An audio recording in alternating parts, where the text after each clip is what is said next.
pertama kan jadi life planner tuh dapat 32 case gitu. Itu gimana Cici? Terus kan Cici katanya nggak pernah prospek.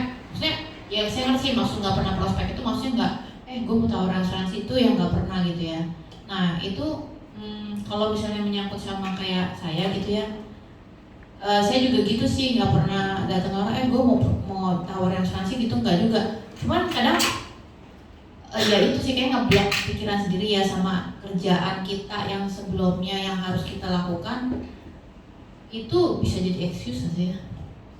Maksudnya kan kayak sekarang ini kan saya ngajar privat gitu.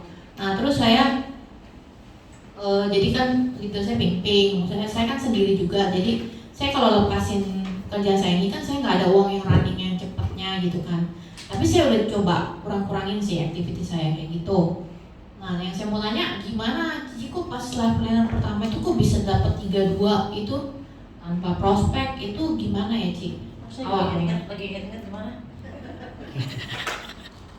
Itu gak kayak tapi kan Cici gak pernah mikirin juga sih, kayak saya juga kayak nggak pikirin lah, maksudnya kalau dia nggak mau ya kayak gitu juga. Jadi kadang tuh di ini ya di Manulife iya udah lama gak ketemu yuk gitu. Tapi nanyanya cuma dikit doang sih Ci, temen saya oh gitu. Terus kalau saya udah mau jelasin lebih lanjut kayak dia udah gitu kayak gue nggak beli loh gitu ya, kayak gitu sih. Iya saya sih santai aja, cuma kayak aduh gue terlalu santai nggak ya, jadi kayak nggak ada rushnya gitu. Tapi kan kita harus punya target juga gitu kan ya. Nah pertamanya gimana tuh Ci?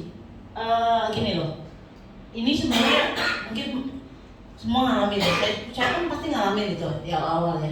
Sampai sekarang pun sama lah, kita setiap bulan pasti juga aduh belum ada case nih, bener nggak? Belum ada case nih kan. Nah itu makanya kita harus activity-nya diperbanyak pertama. Kedua, kalau tadi menjawab pertanyaan gimana bisa dapat sekian case ya, saya cuma branding dirinya di Manulife. 4 hari saya SET, saya posting di IG, posting di Facebook, saya pergi training gitu, ya kan? Ketemu teman malah closing gitu loh. Nah, pada saat kita ketemu teman, kita harus sincere. Nggak boleh tujuannya mau prospek, nggak boleh tujuannya mau nawarin. Kita bangun hubungan dulu, bangun trust dulu. Karena pada dasarnya kalau dia suka sama kita, dia akan beli sama kita, dia akan berbisnis dengan kita. Jadi bikin nyaman dulu. Pada saat orang udah nyaman sama kita, otomatis dia bangun sama kita, otomatis dia beli sama kita gitu loh. Udah otomatis beli sama kita gitu. Jadi nggak usah yang ngejar-ngejar sih. Jadi kita nggak bicara how to recruit, kita nggak bicara how to selling, tapi kita bicara how to attract people. Perindah nama kita, kubu-kubu datang. Kita nggak perlu kejar kubu-kubu. Kita cuma memerlukan. Kenapa sih kita setiap kali activity foto? Ya kan? Karena kita butuh untuk orang melihat activity kita. Itu. Makanya toko kita harus selalu aktif. IG kita, sosmed kita harus setiap hari harus ada activity. Kalau jadi orang jadi ada bangun awareness bahwa oh iya, kalau gue cari Manulife ya, gue cari Manulife umat lebih. Itu dulu. Jangan ya kita harus eksis ya, bukan narsis ya, eksis gitu, ya kan? Eksis. Activity kita lah yang kita harus tonjolkan gitu. Nggak ada rumusan khusus sih. Yang penting activity. Kita bikin target, bikin goal. Pada saat kita bikin goal, ya kan? Kita lakukan dengan activity, kita review, nah, pasti akan ada hasil. Berapa lama proses itu beda-beda setiap orang, beda-beda. Gitu. Kalau ditanya di bisnis ini harus full time nggak? Full hard. Banyak yang mengaku diri full time tapi nggak ada hasil. Yang penting full hard. Sampai akhirnya kita juga bisa menjadikan ini sebagai bisnis utama kita. Saya nggak jago rekrut. Tim saya juga berbeda. Tim saya baru 20-an, 27. Belum banyak. Itu pun mostly setengah adalah klien saya. Yang mau jadi agent, nawarin diri jadi agent. Kalau mau nawarin diri, pas saya ketemu, mau jadi agent nggak? Jadi agent aja. Nah gini. Ya boleh sih. Tak kemana lagi ikut apa? Dan saya termasuk tipe yang straight sama tim. Saya straight sama tim, jadi tim itu pasti kan macam-macam ya profilnya. Ada yang memang dia full time di kita, ada yang memang cuman agent 61, 62, ya kan? Kita pisahin. Yang aktif kita drill. 6 bulan 1 case, 6 bulan 2 case. Ya kan? Ya kan? Balik lagi, maka kita harus one on one.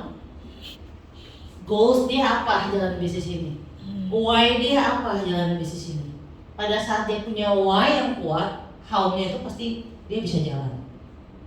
Saya perlakuan saya terhadap agent yang memang benar-benar membutuhkan income di bisnis ini sama yang agent 1 dan 2 beda. Grup pun saya bedain. Yang mau itu yang saya one on one, yang saya drill, yang saya pastikan dia setiap bulan ada case. Balik lagi ya, follow my rule. Pertama, kedua, saya selalu ngomong sama tim. Coba introspeksi, coba renungin, bangun tidur. Ada nggak kepikir, aduh gue belum jualan, gue belum rekrut. Gimana nih?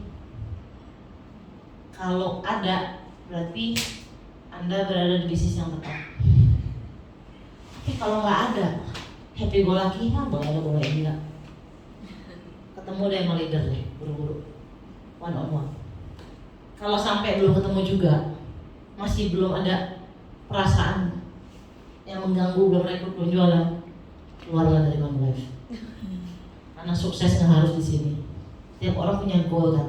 Wah, gua akhir tahun mau punya ini, kan nggak harus lewat Manulife. Ini kendaraannya. Jadi enak, sama-sama enak. Kita leader juga nggak capek, nggak ngajar-ngajar lu. Saya sama tim termasuk tegas. Lu mau, ayo, nggak mau udah. Simple. Karena di bisnis kita kan ini unik, kita nggak gaji mereka kan. Di sini yang boleh ada leader, ada agent, ya. Benar, kita kan nggak. Begitu ada meeting nggak bisa datang, sorry Ci nggak bisa. Kita bisa apa? Kan? Kalau di kantor nggak mungkin kan, kalau dia digaji sama perusahaan nggak mungkin. Maka balik lagi, diri dia sendiri yang harus ada goals dia itu yang kita coba terus ingetin di situ gitu. Intinya kita fokus sama yang mau. Yang nggak mau udah gitu. Kemarin baru ikut leader training kan sama Tankahor sama. Fokusnya sama agent yang mau, agent yang berkualitas. Yang enggak ya udah gitu. Leave it.